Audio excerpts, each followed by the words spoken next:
Wara laqgħa ta' 5 sigħat, il-Grupp Parlamentari Nazzjonalista baqa' ma laħaqx ftehim dwar il-mozzjoni tal-Oppożizzjoni li qed titlob għar-riżenja Tostin Gatt wara l-falliment fir-riforma tat-trasport pubbliku. Wara laqgħa tal-bieraħ, il-Prim Ministru li kien l-unika wieħed li ta' kummenti wara l-laqgħa filwaqt li ammetta li s-sistema ta' trasport pubbliku għad fiha xi nuqqasijiet, qal li Franco De Bono ġie mitlub jikkunsidra xi emendi li tista' ssir fil-mozzjoni tal-Oppożizzjoni. Għall-laqgħa tal-Eżekuttiv ma attendewx il-membri parlamentari nazzjonalisti Giaffri Policino Orlando kif ukoll l-eks Ministru tat Trasport Jasmine Muljet. Din kienet it-tieni darba li Muljet ma attendix għall-laqgħa tal-Eżekuttiv. Il-Kummissarju Ewropew John Dalli jgħid li l-ekonomija hija staġnata u minnha qed igawdu biss ftit nies. John Dalli qal dan waqt il-programm Inkontri ippreżentat minn Joe Grima. John Dalli qal li raġuni ewlenija li x'in-nies qed iħossuhom maqtuwa mill-ekonomija hija għaliex hija konċentrata fl-embut fejn igawdu biss l-istess nies. Il-meritokrazija spiċċat u l-ħatriet li jsiru jiddependu biss minn kemm wieħed hu lest li jimxi mal-istruzzjonijiet li jagħtuh għal Dalli. Għal dan kollu l-eks Ministru Nazzjonalista saħaq li jinsapurtat għaliex dan mhuwiex il-Partit Nazzjonalista li jafu.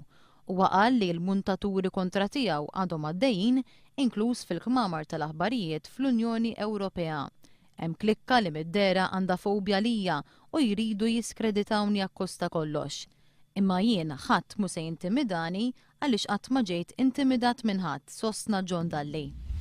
Fl-ewwel 5 xhur ta' din is-sena 16-il tarbija twildu mejta jew mietu sa 28 jum wara li twildu.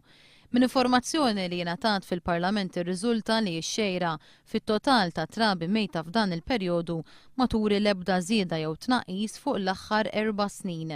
Din l-informazzjoni ngħatat fil-Parlament għal mistoqsija parlamentari imresqa mid-deputat Laburista Anthony Agius De Celis.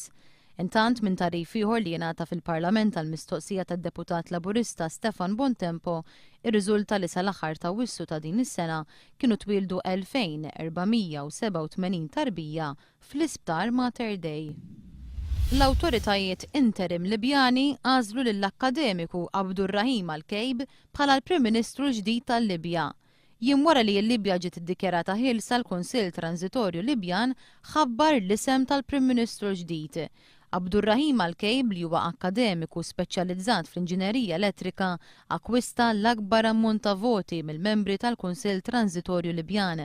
Min 51 vot, Kejb akkwista 26 u bekk keleb li 8 kandidati l-oħra.